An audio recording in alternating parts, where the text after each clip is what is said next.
Here's the big challenge of life. You can have more than you've got because you can become more than you are. That's the challenge. And of course the other side of the coin reads, unless you change how you are, you'll always have what you got. I have found in my experience that income does not far exceed personal development. Now sometimes income takes a lucky jump, but sure enough, unless you grow out where it is, it'll usually come back where you are. Life has strange ways. If somebody hands you $1 million, best you become a millionaire quickly, so you get to keep the money. Otherwise, sure enough, it'll disappear. Somebody once said, if you took all the money in the world, divided it up equally among everybody, it would soon all be back in the same pockets. Incredible. Success is something you attract, not something you pursue. Success is looking for a good place to stay. So instead of going after it, you work on yourself. Personal development. See, the major question to ask on the job is not what are you getting? The major question to ask on the job is what are you becoming? See, the big question is not what am I getting paid here? The big question is what am I becoming here? Because true happiness is not contained in what you get. Happiness is contained in what you become. So that's our major subject for tonight, personal development. Of all the assignments Mr. Schoaf gave me at age 25, this was probably the most difficult. In fact, I'm still working on this one. I think it's an unending challenge to see what you can become. The next subject is called Basic Laws. And it's good to study the basics.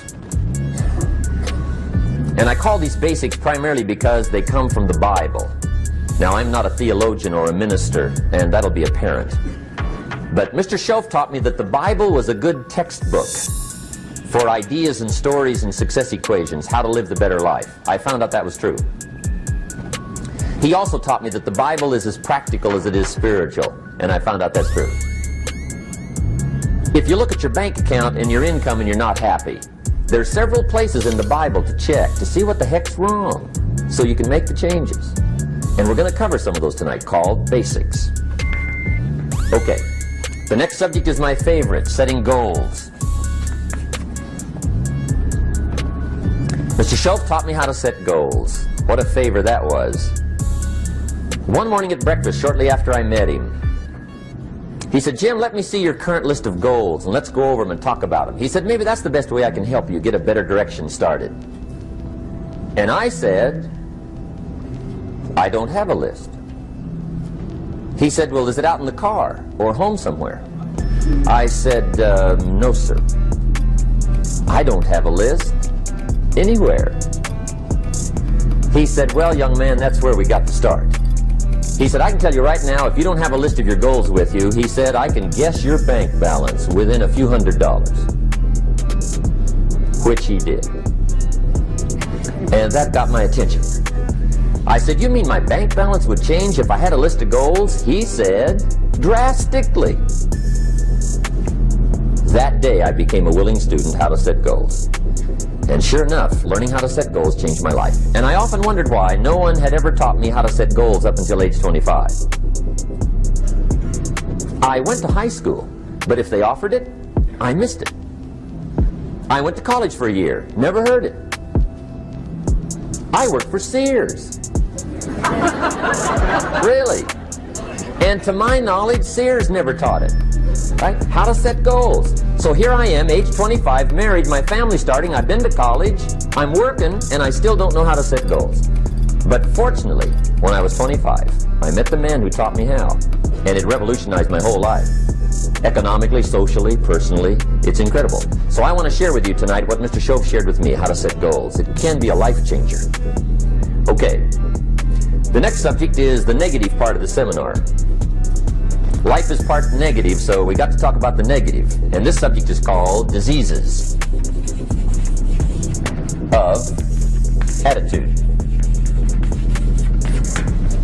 Diseases of attitude. There's a lot of things that can wreck your chances to do well. We live in a rather dangerous world, so you got to be not only wise, you got to be careful. Now, attitude diseases are just as bad as physical diseases, right? High blood pressure, heart trouble. I mean, a lot of things will ace your chances to do well. So you've got to be careful. And attitude diseases are deadly. I mean, they'll destroy all the good things you start. Okay? So we'll go through those attitude diseases, how to spot them, how to look for them, what they are, and the cure. And I'm a pro on these because I've had them all, so I can give you excellent advice on these. Now, the last subject we're going to consider tonight is called the day that turns your life around. The day that turns your life around. And under this subject, we're going to talk about the emotions that can change your life. Human beings are emotional creatures, and emotions are powerful for life change. Now, of course, emotions are so powerful they can go either way on you. Emotions can either build or destroy. So you really have to employ emotions properly. We call civilization the intelligent management of human emotions. If you can intelligently apply your emotions in the right direction, no telling what can happen. Could turn your life around one day would be sufficient. So we'll talk about those. Okay. Now that's a lot to cover in one evening, but we'll keep at it here and see if we can't get it all done. I'd like to have you now jot down the theme of the seminar. Every seminar should have a theme, I guess. We've got one. It's on some of our literature if you happen to notice it, but if you didn't, for your notes, here it is. The theme of the seminar goes like this: the major key to your better future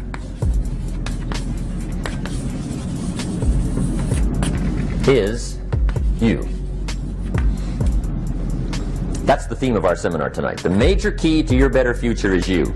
And I'd like to have you underline two words just to give it some added punch. Underline the word major and the word you, so that it reads, the major key to your better future is you. Now, my first suggestion is transfer this to a card or something where you can put it up, where you can see it every day. Preferably put it up where you can see it at the beginning of the day, before you go off to put the day together. This is a good phrase just to glance at, to keep in mind as you're putting the day together. It's called the silent seminar. If you'll just let this talk to you during the day, I found it to be tremendously helpful. The major key to your better future is you. For a big share of my life now, I didn't have this one quite figured out. Among a lot of things I didn't have quite figured out. Many things used to puzzle me back in those early days. I used to wonder why two people could work for the same company, one make twice as much money. Now, see, that used to puzzle me. And maybe they were the same age, graduated from the same school, live in the same community, work for the same company, with the same products and the same services. They've got the same traffic, the same problems, and one makes $1,000 a month, the other one makes $2,000 a month. Now that was my puzzling question. Why would this long list be the same and the money twice as much? I asked, what's the difference between $1,000 a month and $2,000 a month? And I don't mean $1,000 a month, right? I could figure that out. But what makes the difference? Why would one person do twice as well, 3 times as well? Speaking economically. Now, I know there's more than one way to do well. I understand that. But in this little narrow area called compensation, what's the difference?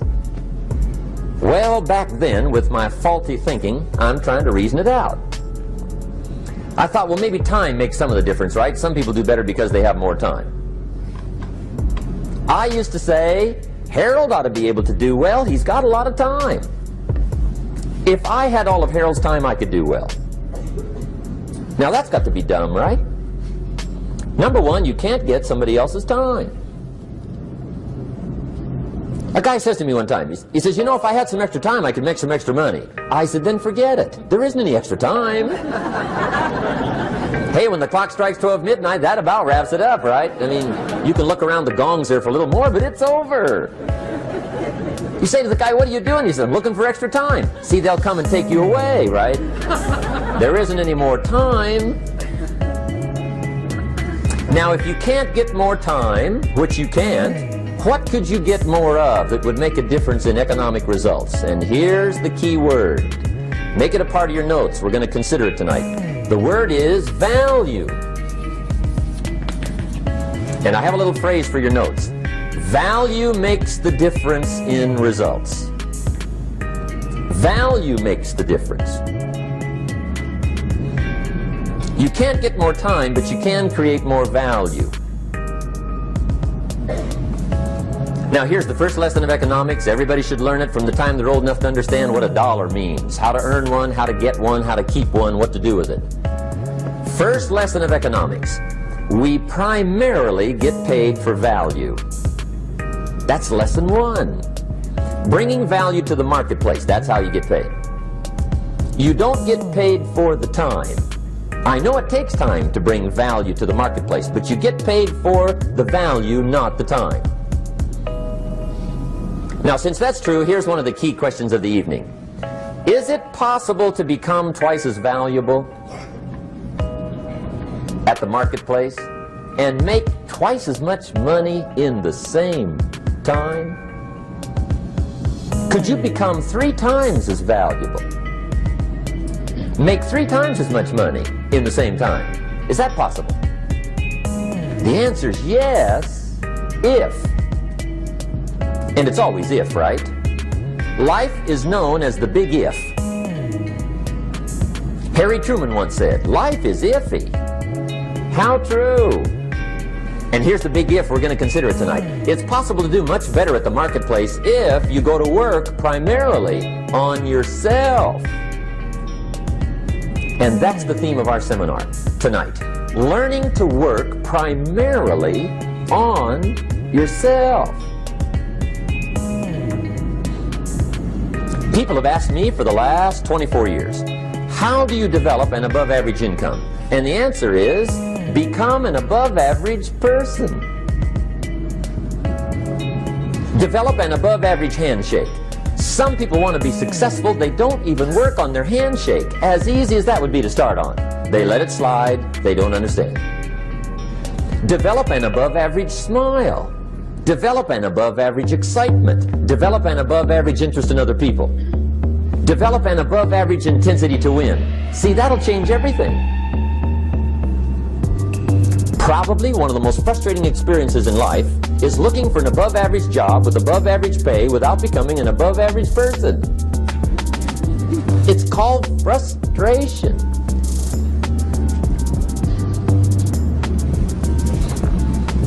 And Mr. Schoaf gave me probably the greatest clue he gave me when I first met him. He said, Jim, if you want to be wealthy and happy the rest of your life, just learn this lesson well. He said, learn to work harder on yourself than you do on your job.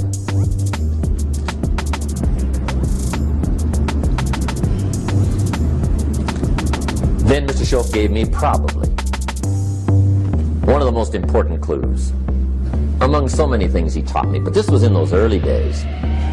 Mr. Schoaf was very kind, but he was also very abrupt. And he had these interesting questions to ask. I'm giving him a little rundown one day on how things hadn't worked out for me. He said, Mr. Rohn, I've got the answer for you if you will listen carefully. And listen carefully I did that day and for the next 5 years. If somebody's wealthy and happy, you gotta listen.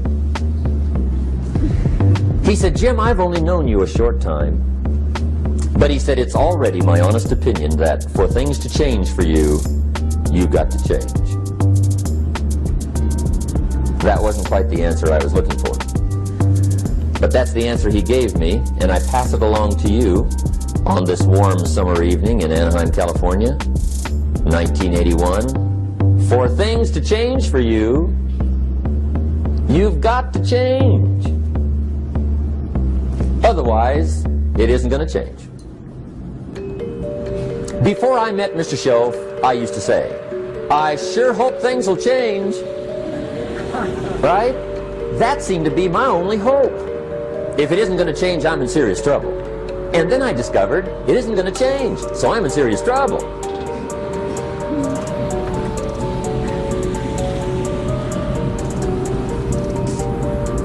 See, I can tell you what the 80s are going to be like. You have dropped into the right place. I did a seminar one time for Standard Oil executives and management in Honolulu. And we're having a conference one day on this big conference table. And one of them said to me, Mr. Rohn, you know some fairly important people halfway around the world. What do you think the 80s are going to be like? I said, gentlemen, I do know the right people.